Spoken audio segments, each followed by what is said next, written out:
We are learning more tonight about a woman who police say was shot and killed by her father-in-law.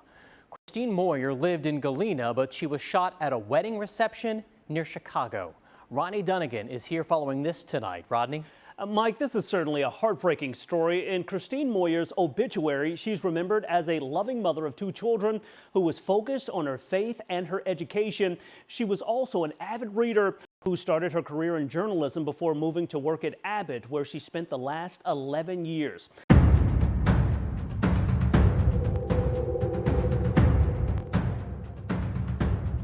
It was supposed to be another happy day of her life. The sun had just dipped behind the tree line. A warm summer breeze swirled through the backyard. Guests were still finding their seats for the toast. Christine Turner was glowing. White lace, silver heels. She had come to Illinois to have a good time at a family member's wedding. And then, a single pop. The music stopped. Someone screamed. And in a matter of seconds, she was on the ground, blood soaking through the front of her gown. At first, they thought it was random.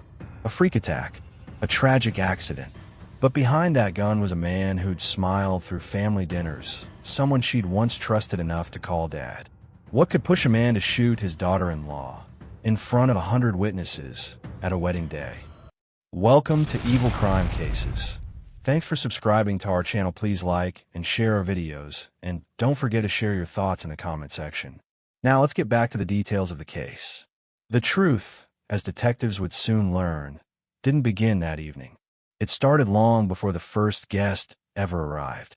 Christine Moyer was 45, a mother of 2, a dental assistant by trade, and the kind of woman neighbors in Galena, Ohio, described with a gentle smile and a little sadness, like they just remembered something beautiful they didn't get to say goodbye to. She was the quiet one at church who baked cinnamon rolls for the choir, the type who'd whisper, "Let me know if you need anything," and actually mean it. Her daughter, Jamira, was 17 and about to start her senior year. Her son, Darius, was 14, still growing into his voice. And they both adored her. But even they could feel it. Something had changed in the house long before anyone dared to say it aloud. Christine had been married to Tyrese Moyer for almost 19 years. On paper, he was the picture of a steady man, a regional supervisor at a logistics firm, never arrested, church on Sundays. But in private, Christine had begun calling their life together a silence you learn to live inside. Tyrese wasn't cruel, not in the ways people think of cruelty. He was colder than that. He punished through absence, through the way he looked through her at dinner like she wasn't there, how he'd leave the room when she walked in, how weeks could pass without him asking how her day went. And then there was his father, Roland Schmidt, 76 years old, retired engineer from Decatur, Illinois.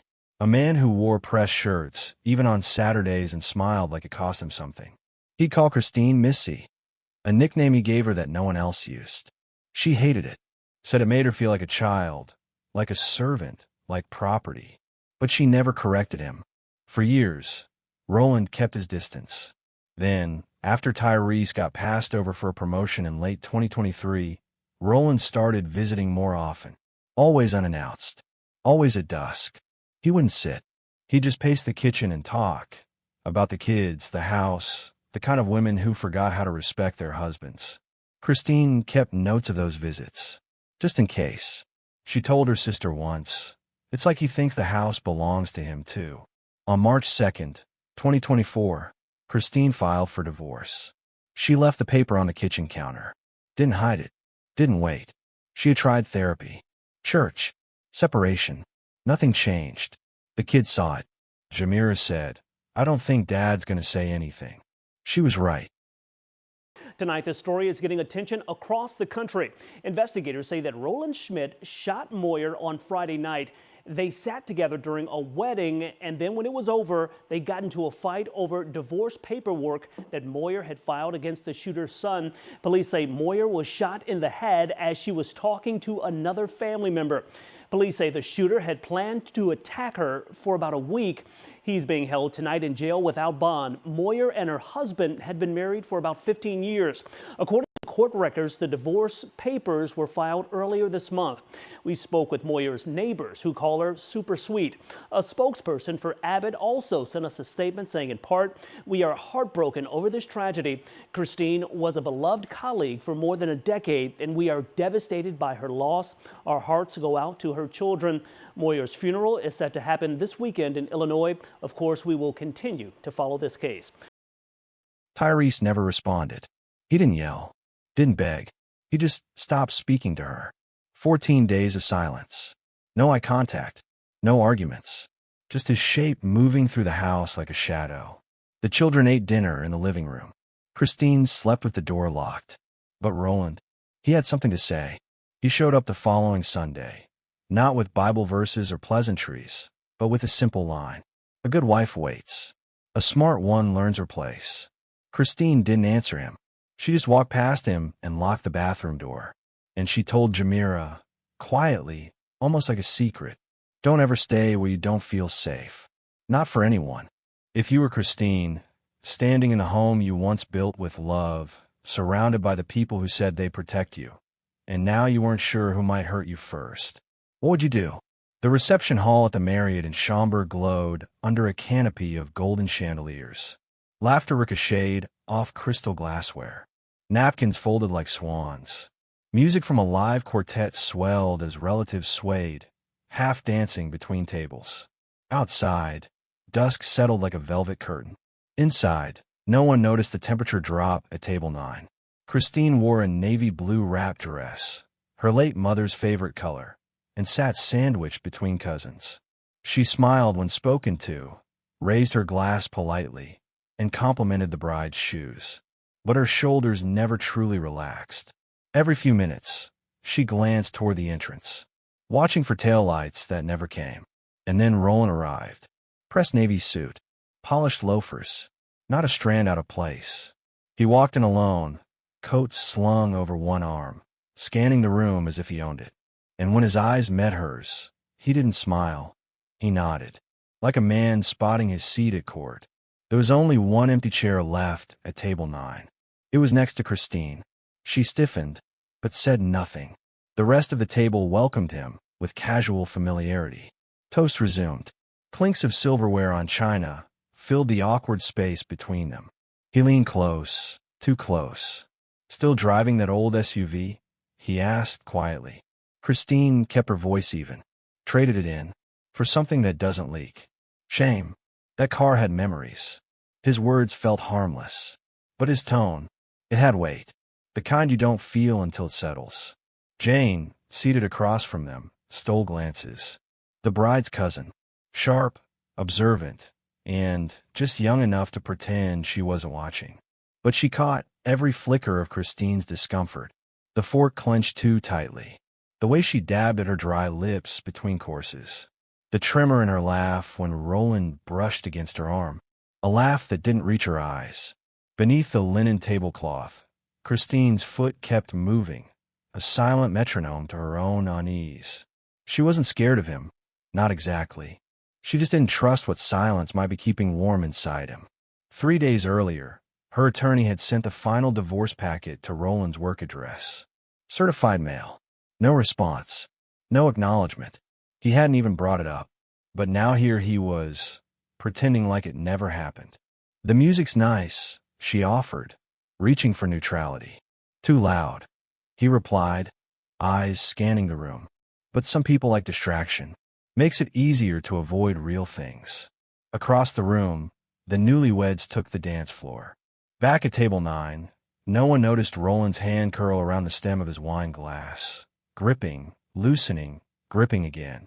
And then, just before dessert, he leaned back, speaking low, almost to himself. Some women don't know how close they are to being forgotten. Jane blinked, unsure if she'd heard it right. Christine didn't react. Not visibly, but her left hand disappeared beneath the table and clutched the hem of her dress like it might blow away. What was Roland really thinking as he watched her? 7 days before the shooting, Roland Schmidt, 76, a retired mechanic from a small town in Illinois, walked into a gun store just over the state line. He didn't hesitate, Bought a .380 caliber Ruger. Registered. Legal. Clean background. He made polite small talk with the clerk. Even laughed once about protection in these crazy times. The receipt was time-stamped. 2:13 p.m. Back home, he logged into his computer. Investigators would later uncover deleted searches. How to load .380 Ruger. Head versus chest shot. Can you shoot someone in self-defense if they hit you?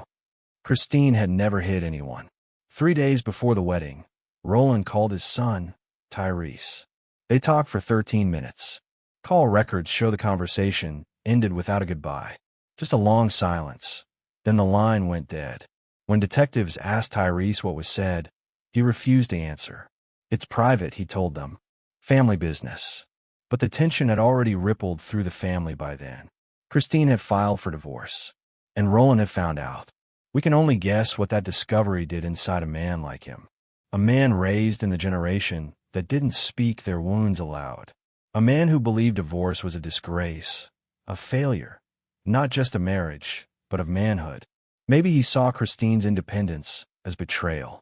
Maybe he thought she owed his son her silence, her loyalty, her obedience.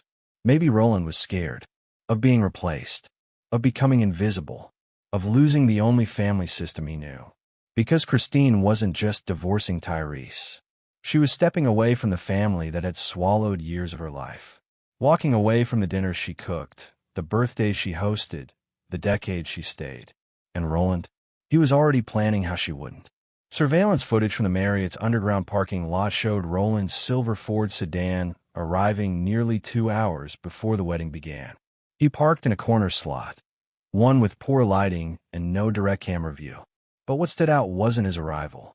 It was the fact that he never brought a gift, never checked in, never ate dinner, never even joined the others at the reception hall. He was just waiting. After the wedding, Christine had danced. She had smiled, laughed, raised a toast, all while a loaded Ruger sat in Roland's glove box, its safety off, its clip full. But if you ask the question that matters, what was he really thinking? You won't find the answer in receipts or footage or internet history. You'll find it in the words Roland muttered to himself the night before the shooting, picked up faintly on a voicemail he accidentally left while pocket dialing Tyrese. No one answered, so the call went to voicemail. She's tearing this family apart. Somebody's got to put a stop to it. When detectives finally heard that recording, it changed everything. This wasn't a crime of passion. It wasn't a momentary lapse. This was thought out, step by step.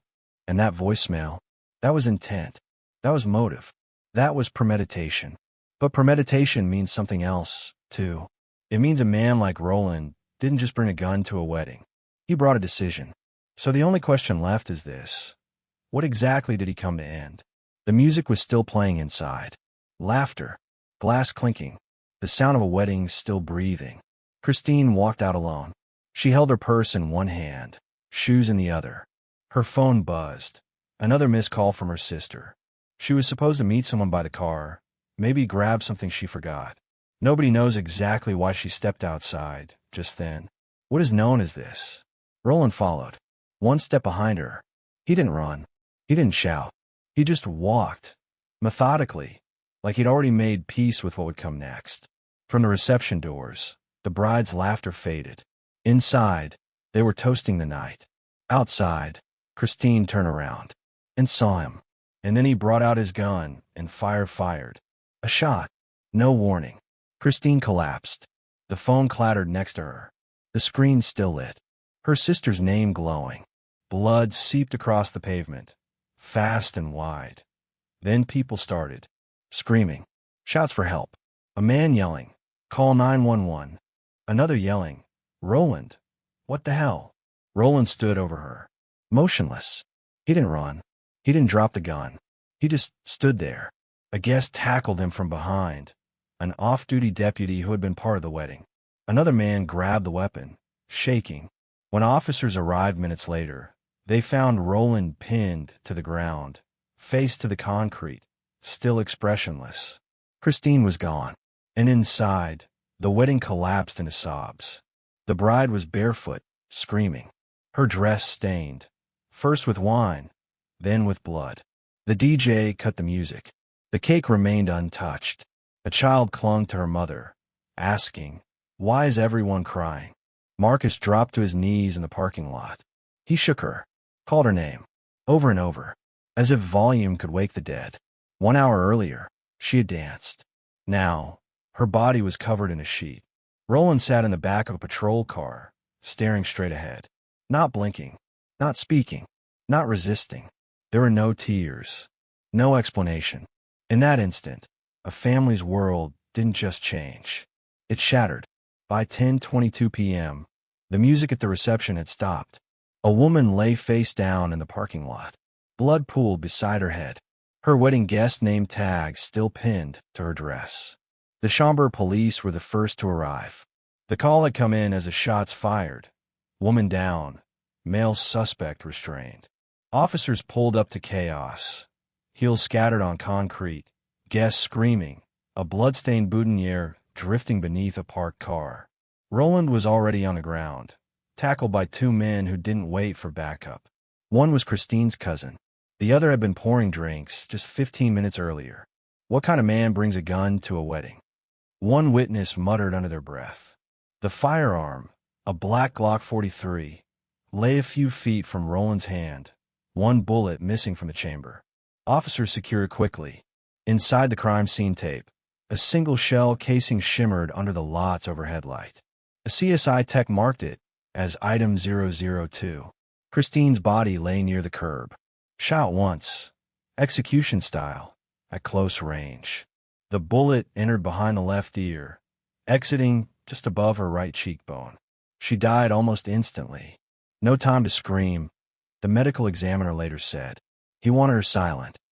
In court, prosecutors said the victim was walking out of the hotel with several family members, including Schmidt's 2 children and ex-wife, when Schmidt walked up and shot her execution style in the back of the head. Family members and an unrelated witness wrestled with him and took the gun away until police arrived. In court, Schmidt walked with a cane. The public defender said he has several medical ailments, takes multiple medications, and visits doctors every 3 weeks. He was permitted to sit during the hearing. Prosecutors said Schmidt planned the shooting for a week and intended to die by suicide. They said after the shooting, he asked for forgiveness. Back at the station, police searched Roland's car. Tucked in the glove box were divorce documents, marked dissolution of marriage, uncontested, dated just 4 days before the wedding. Her signature was complete. His was still missing. Detectives also uncovered a manila folder with printed screenshots of Christine's recent texts. One message thread showed her telling a friend, "It's over. He knows it. He's not taking it well." Then came the surveillance footage, silent, grainy, time-stamped. It showed Christine walking briskly to her car, glancing behind her. Roland followed 14 seconds later. No hesitation, no words. He raised the gun before she even turned around. That clip became the spine of the prosecution's timeline. By morning, Cook County prosecutors charged Roland for first-degree murder. He was held without bail, transferred to the county jail before sunrise. His mugshot, blank-eyed, jaw clenched, spread online within hours. Reporters asked about motive. Police replied with 2 words: premeditated control. But it wasn't just the gun, or the texts, or even the witness testimonies. It was the calendar reminder on Roland's phone, discovered later in digital forensics, set for August 31st, 9:45 p.m. It reads simply, "Ended." According to prosecutors, Michael attended the same wedding at the hotel. Their 2 children were with a babysitter at the time of the shooting, due to the wedding being adults only. 2 people in court that appear to know Schmidt declined to speak, only saying, "Pray for her children." Prosecutors sat across from Roland Schmidt in a courtroom packed with reporters and grieving family.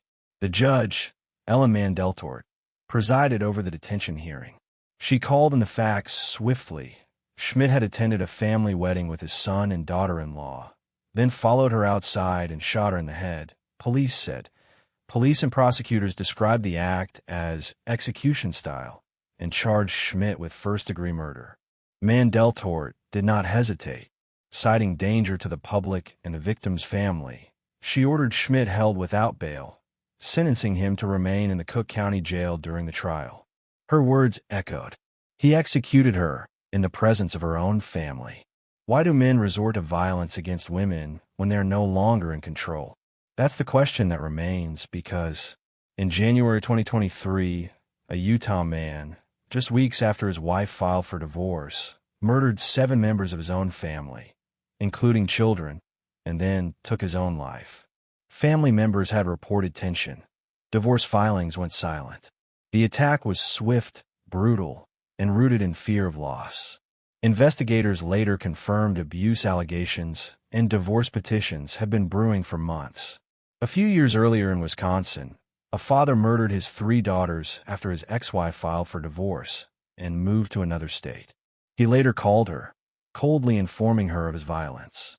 It was described as a crime of revenge, planned, personal, and inescapable. While both tragedies differ from a father-in-law shooting scenario, the patterns mirror Christine's case: familial breakdown, divorce as the trigger, and men resorting to violence when control slipped. By contrast, crime data shows these events are rare, but not isolated. In the U.S., nearly 45% of female homicide victims are killed by a current or former intimate partner. Most often in homes, the weapon used is a firearm, upwards of 60% of cases. Access to a gun makes domestic violence 5 times more likely to become fatal. A Finnish longitudinal study found that risk spikes 6 to 12 months before a divorce, especially for women with young children. Violence is often reactionary, rising as control chips away. And that window is exactly where Christine's case fell. Domestic violence experts point out that divorce is one of the most dangerous times for women. The act of leaving diminishes the abuser's sense of control. And if guns are present, that loss can turn lethal. But those statistics, grim though they are, bury deeper truths. These tragedies do not happen in isolation. They happen at the intersection of fear, rejection, and access to deadly means. Divorce isn't just a legal ending. For some, it's a threat to identity, tradition, or legacy. Control becomes violence. And in homes where men feel they've lost everything, the stakes become life and death.